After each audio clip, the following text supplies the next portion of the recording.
Hi viewers, welcome to vision 5 TV. కొంతమంది ఆర్టిస్టులు ఒకప్పుడు hero friend, villain, hero age తగ్గ పాత్రలు చేసి ఆ తర్వాత తల్లి తండ్రి పాత్రలను కూడా చేస్తుంటారు. హీరోలు తమ ఏజ్ ని తగ్గించుకొని హీరోగా సినిమాలు చేస్తుంటే ఈ ఆర్టిస్టులు వాళ్ళ పక్కనే సీనియర్ నటులు అయిపోతారు.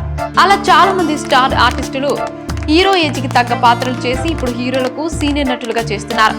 అదే కోవలో సీనియర్ నటి మధుమణి కూడా తెలుగులో ఒకప్పటి super hit serial Ruturagalu career మొదలుపెట్టిన నటి మధుమణి. సీరియల్స్ లో వరుసగా చేసుకుంటూ ఆ తర్వాత సినిమాలోకి కూడా ఎంట్రీ ఇచ్చింది. హీరోయిన్ ఫ్రెండ్స్ గా, ఫ్యామిలీ మెంబర్స్ గా, ఇలా క్యారెక్టర్ ఆర్టిస్ట్ గా అనేక సినిమాల్లో నటించింది మధుమణి. ఇటీవలే నా సామిరంగ సినిమాలో నాజర్ సరసన నటించింది. ఒక రకంగా నాగార్జునకి అమ్మలాంటి పాత్ర కూడా చేసింది.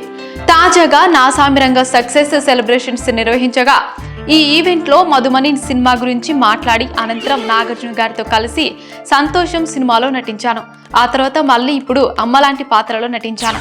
మళ్ళీ ఇన్నేళ్ల తర్వాత నాగ్ సార్తో నటించడం చాలా సంతోషంగా ఉందని తెలిపింది.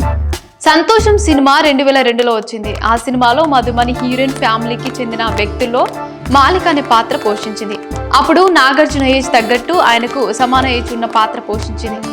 అప్పట్లో నాగార్జునతో దిగిన ఫోటో గతంలోనే సోషల్ మీడియాలో షేర్ చేసుకుంది. ఇప్పుడు ఆల్మోస్ట్ 21 ఏళ్ల తర్వాత మళ్ళీ నాగార్జునతో నా సామిరంగ సినిమాలో అమ్మలాంటి పాత్రలో నటించడం గమనార్హం. నాగ్ మాత్రం ఇంకా హీరోగా చేస్తుంటే మధుమణి మాత్రం నాగార్జునకి 21 ఏళ్ల తర్వాత అమ్మలాంటి పాత్రలో చేయడం ఇప్పుడు వైరల్ గా మారింది. మధుమణి ఇన్నేళ్ల తర్వాత ఈ విషయాన్ని గుర్తు చేయడంతో అంతా ఆశ్చర్యపోతున్నారు. మరిన్ని ఇంట్రెస్టింగ్ అప్డేట్స్ కోసం మా ఛానల్ ని సబ్స్క్రైబ్ చేసుకోండి.